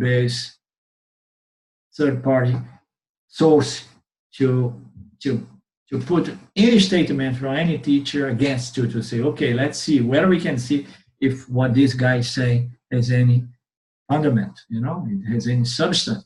So we have the scriptures as this third part objective source that anybody can go back and verify. So the scripture is our friend and protector and guide. So in truth, in Vedanta, the real teacher is Ishvara, and Ishvara teaches us through the scriptures, and the teacher or the guru is just a link in the tradition that helps the student to understand the meaning of those statements of the Upanishads. Okay? However, this does not mean that you should read the scripture with the idea that you are going to teach yourself. So we also say, on the other hand, although only the individual can remove one's own ignorance, no teacher can remove anyone's ignorance. Okay? So although only the student can take care of their own ignorance, yet the student alone, with very rare exceptions, needs the teacher. Okay, the teaching is kind of one package deal when we come to Vedanta. Why? Because with rare exceptions, if we try to go on our own directly studying the scriptures, we're going to misinterpret the teachings according to our own bias, according to our own vasana, according to our own notions. Okay, so it's very, very difficult to study the scriptures, although any effort we do to study the scriptures is a valid effort. But it's very important that we can check with someone who has a certain familiarity and understanding of the meaning of those statements, meaning of those teachings, somebody who was benefited by this means of knowledge, and somebody who can somehow unfold, present, and explain, resolve doubts, resolve apparent contradictions, and so on, so that we don't distort, we don't misinterpret the statements of the Upanishads. But the intention of the teacher is not to make anybody dependent on the teacher, because once Vedanta has been taught, once we gain this knowledge, the next step is what we call nididhyasana. No, I have to use this means of knowledge to remove my own ignorance. It's, as we said, only each one of us can do that. And we have the benefit of being able to consult our teacher anytime I have doubts that I cannot resolve on my own, or I'm confused about certain statements. Doubts, they have to be resolved. Doubts are part, the resolution of doubts is part of the second stage that we call manana. Manana is reflecting, contemplating, and resolving doubts. And it's very important to have a help of a good friend for resolving doubts. Okay? All those doubts, if they are not resolved, they are going to undermine his knowledge. And this knowledge is never going to be a doubt-free knowledge. And this knowledge works for us only to the degree that it's a doubt-free knowledge in reference to my true identity nature as the limitless conscious subject principle.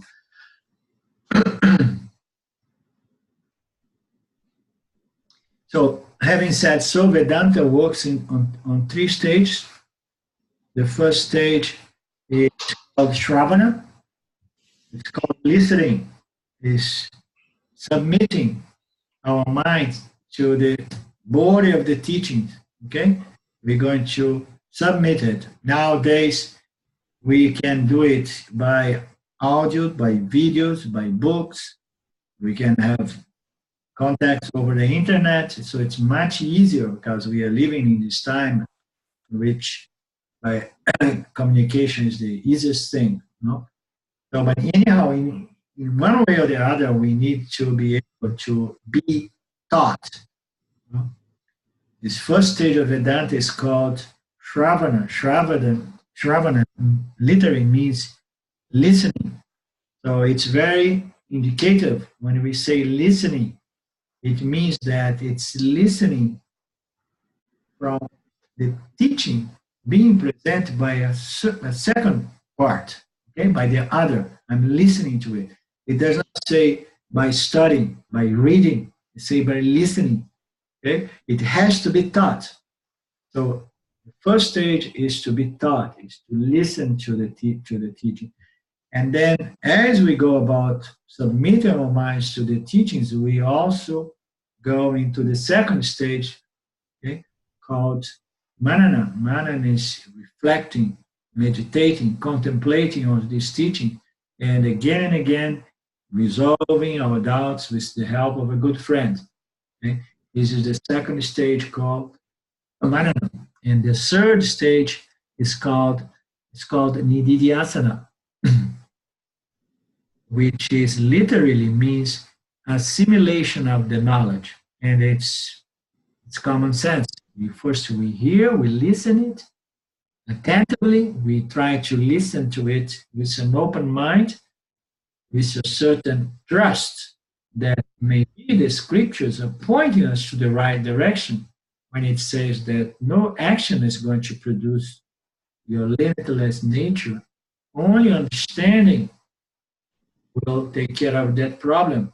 So this trust that the scripture may be pointing me to the right direction when it says that the nature of reality is non-duality, and all there is the conscious subject principle called I, the very I that I say hundreds of thousands of times every day, I mentioned.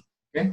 So all these statements, we need to listen to them, listen to the logic that unfolds those declarations, that yells and explain and expose those declarations with an open and flexible mind, trying to suspend our limiting notions and ideas that have not taken care of my samsara problem. If I'm still looking for the self, it means that I better listen to Vedanta. Okay? It means that I have not managed to break free from samsara. I'm still trying to make the world work for me. Therefore, I go traveling with an open, flexible mind, ready to make room for wider, more loftier and expansive thoughts and concepts, notions. Okay? So with that mental attitude, without filtering the teachings through all our notions, all our limiting notions. So with that attitude, we do our Shravana.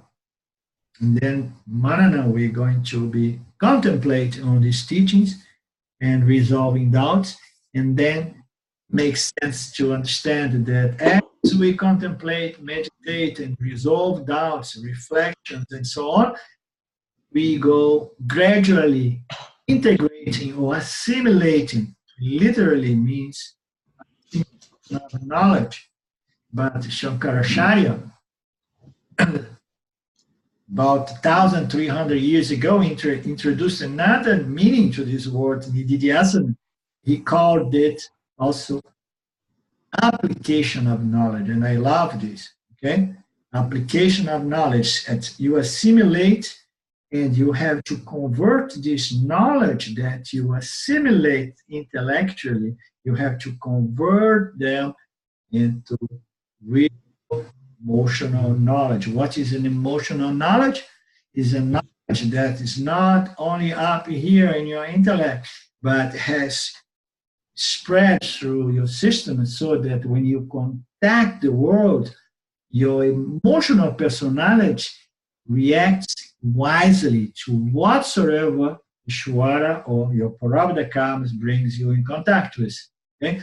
Adversities may come, pleasurable experiences they come, and the wise yani, it reacts to that from this platform of fullness, that allows the yani to respond, from this emotional ground, mental emotional strength, able to deal with the difficult.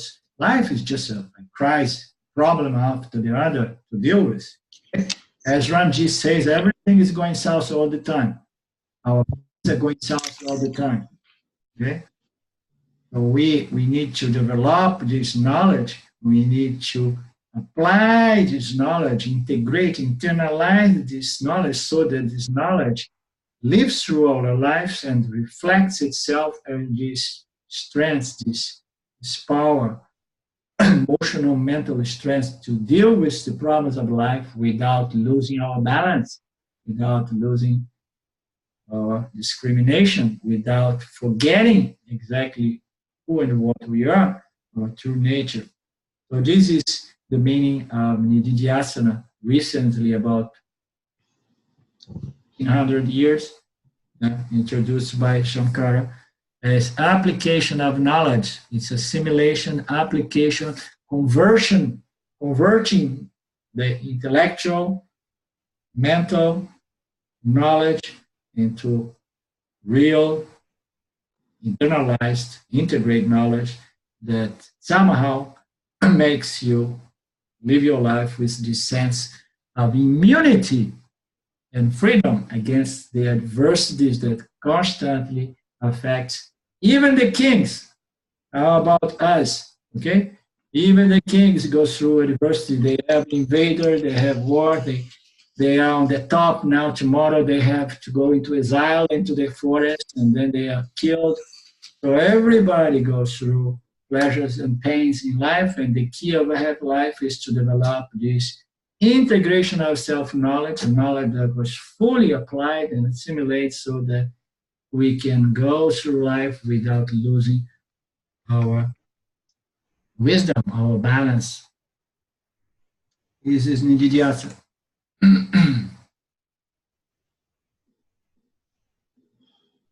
And that's all there is to Vedanta. Vedanta is not mystical, it's not esoteric, it's not fancy. There is nothing absolutely mystical about Vedanta. If people think that Vedanta may be something esoteric or mystical, forget it. Vedanta is pure knowledge.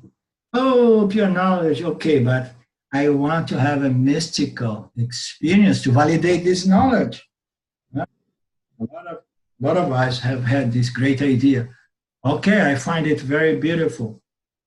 But now I want to have a mystical epiphany, a mystical experience to prove this knowledge.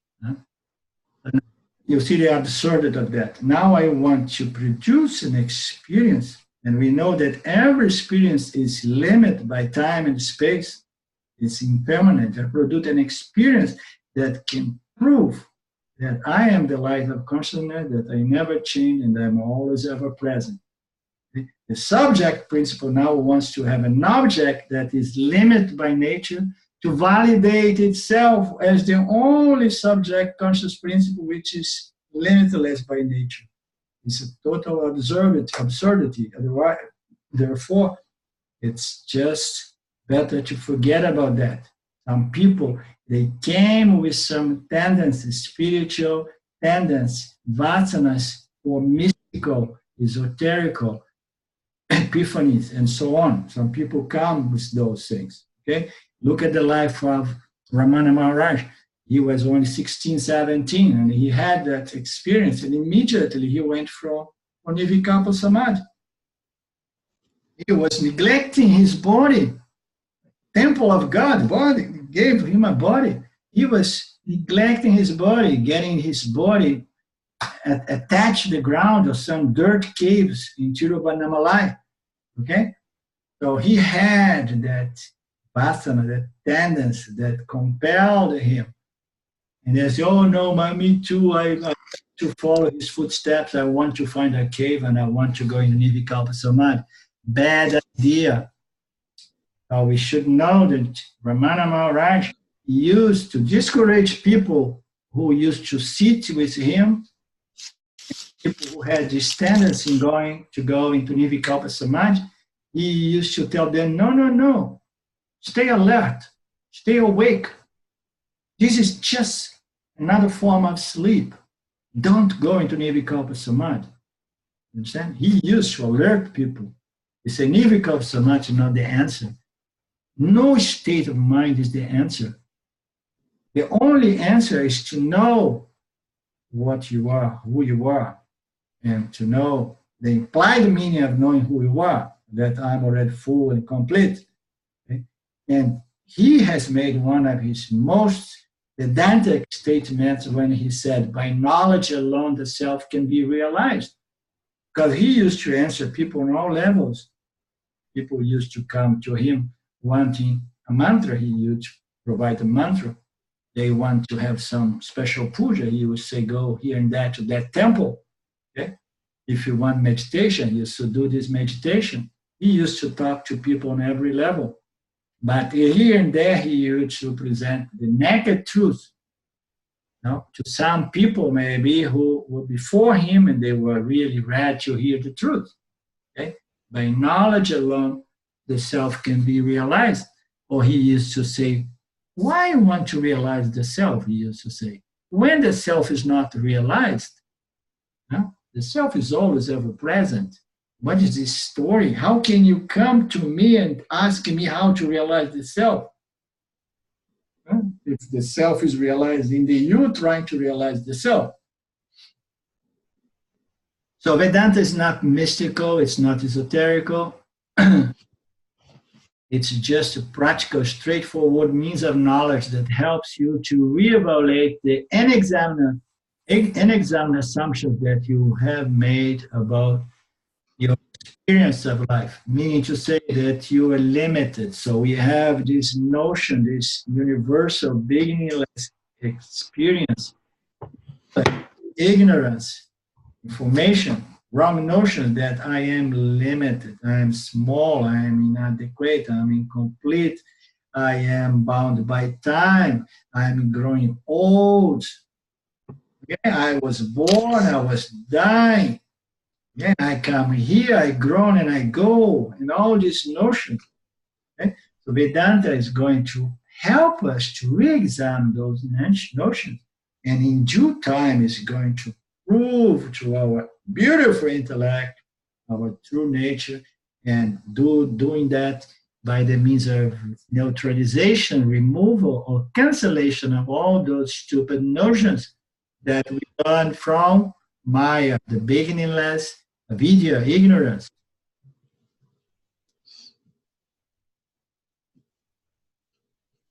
Our everyday experience is actually telling us everything we need to know about the true free nature of what we are, the self. We simply need a means of knowledge like the Upanishads, like Vedanta, to examine and understand the information of the Upanishads. We need to understand, we need the help of our good friends so that can help us to understand, somebody who established that knowledge, who has some notion and understand with those statements or descriptions. Since it is already being mentioned that Vedanta is a means of knowledge based on scripture, the best way to learn more about Vedanta is to study the scripture. The best way to learn more about Vedanta, it is to study the scripture itself. For those unfamiliar with Vedanta and the scripture, Tattvabodha is the ideal scripture to study first. Okay. So it's a good idea to study the scriptures, and Tattvabodha is considered to be the ideal scripture to begin with, because it presents most of all notions of Vedanta in one single text, in one single book. We could stay years going through the Tattvabodha if we would dig deep into any one of those notions, those concepts, those analyses, okay? But it goes through all of them, and then we can go as deep as we want, but it presents all of them without having necessary to go through the Brahma Sutras, for example, that get, for example, one verse and can unfold this into thousands of pages of scriptural knowledge. That way, we have concluded our introduction, and we are going to be ready to go into Tattvabodha, the knowledge of the truth. Bodha means knowledge, and in this context, knowledge, Tattva means truth. But what is truth? Truth is that which is eternal, existing independently of any other factor, and which it never changes. It does not modify to any experience. Only the self fits this definition. So knowledge of truth is self-knowledge. The only truth is the self. The only reality is that which never changes and never modifies to any experience. The only factor that fits this definition is the self. Therefore, we say self-knowledge. We never heard like, oh, I'm going to go to India to get self-experience. No, as a means of freedom. We say self-knowledge. Enlightenment, self-knowledge. Enlightenment, we know it's not a very nice word because it implies that the light was off and one day the light was on. But the light is always on and there is no switch. It's always ever known, on. So self-knowledge is much more accurate. It's the removal of those notions that made us believe that we were missing the 10th man. Okay? I am the 10th man. I am the self. I have been looking for myself outside. I have been miscounting, overlooking, overseeing the light of my own self shining and revealing everything to me, and I couldn't see myself the same way the eyes cannot see itself. Therefore, we need Vedanta, a means of knowledge that reveals to us our nature as the subject, conscious principle we are. Free. Okay, that way we close our class today. Anybody has any quick question, or we can close?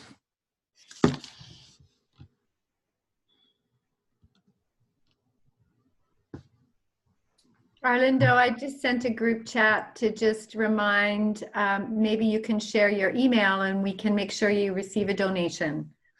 Okay, and all right. I don't think everybody's on Facebook where I've been sharing it. So okay, yeah. You have the information of how to donate? You have that? On Facebook we do, okay. Yeah. And I want to ask you as well to get an email list of our small group together, because I want to send to you this text. Carla asked me today, did you get my email, Carla? No. Okay. But I'll send you my correct email on... No, I mean Carla Home. The one over here. I did get your email, and you sent all that detail to me. The only thing that I couldn't find is last week, since I missed last week's class. Yeah, last week. I don't know. I saw it at one point on Facebook, and then it just seemed to disappear. Okay, in the next email, I mean, I'm asking you, Carla, Carla K. Let's say Carla K. Carla C. Hey, Carla. So, Carla K. I'm asking you to put together a list of emails so that I can communicate to you, send the scripture, this text, okay? And also, I send a link to my YouTube. Last week, I have mentioned an example of someone. It's an example that I use. I did not mention the name, but I mentioned that there is someone related to the family of my wife that I use as an example of someone who has gone through Artha, Kama, Karma, the pursuit of security, pleasure, and virtue, Dharma. And I used that. After I used that, it came to my mind that this person lives here, and somebody, because I used to mention him in Portuguese language, knowing that nobody would ever make any connection, without mentioning his name, but people may make connections. And now we live next door to these relatives here. And then I thought, oh, they are very curious about what I'm doing, what I do with my Facebook, what are those strange things that I write, and so on. And maybe somebody goes in that video and see and by any chance pay attention and see that example and could connect thoughts. And then I cancel for my Facebook, but it is on my YouTube channel. And I send the link to you, Carla C. Carla. Ho. I send the link of the YouTube to you. So. Oh, you already sent it? It's together. Oh, okay. I have to look for it. In the same email, okay? Okay.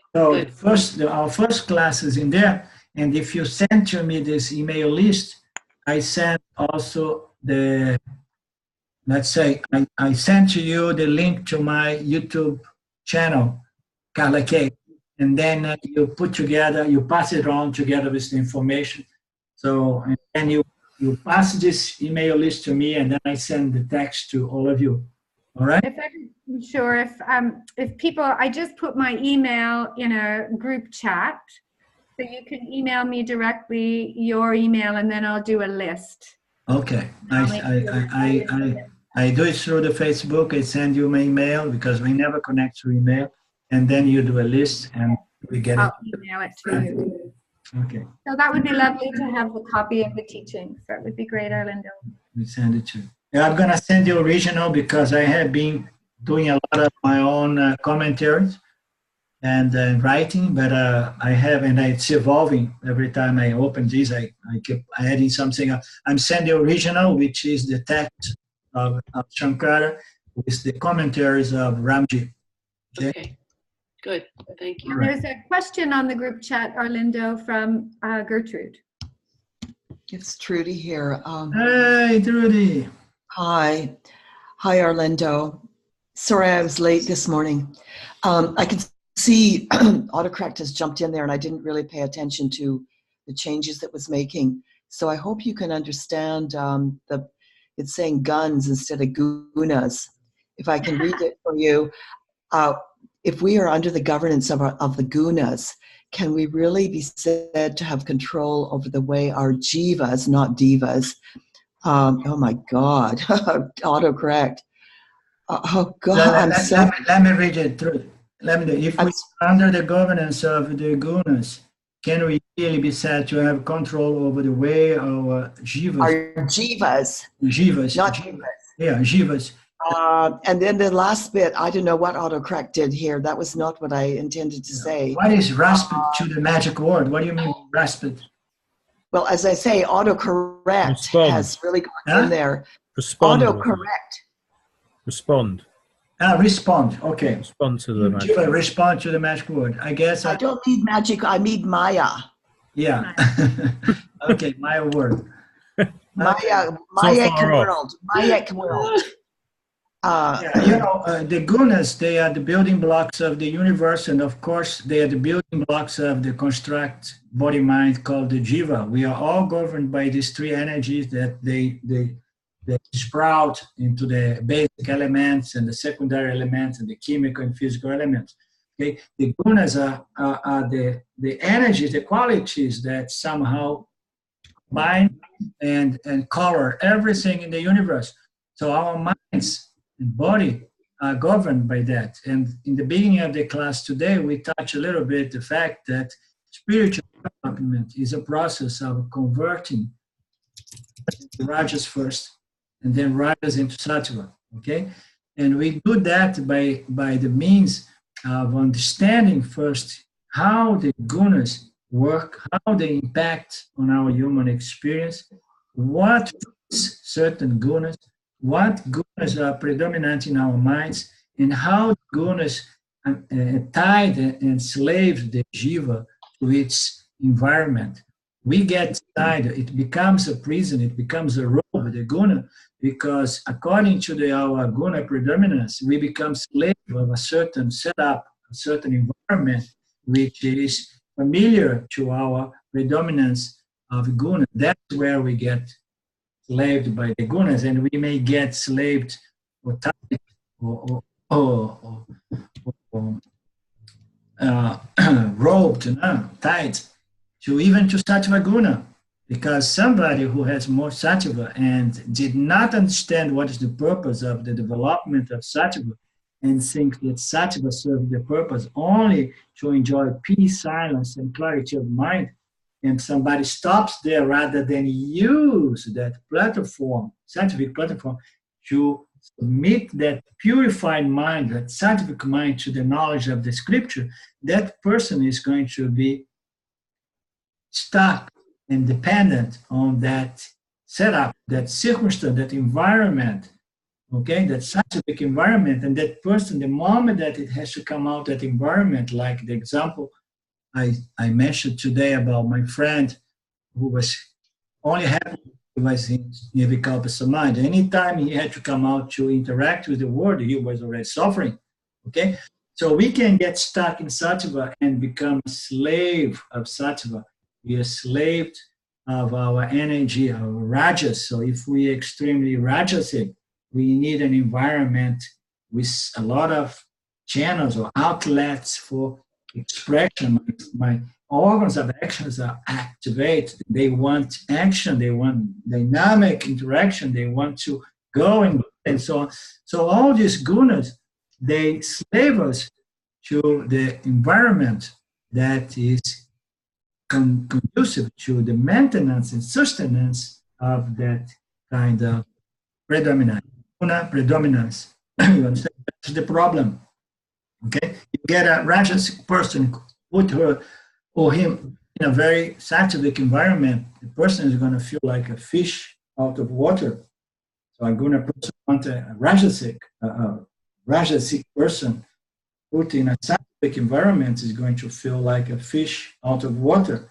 A rajasic person wants to be in a rajasic environment because it's familiar.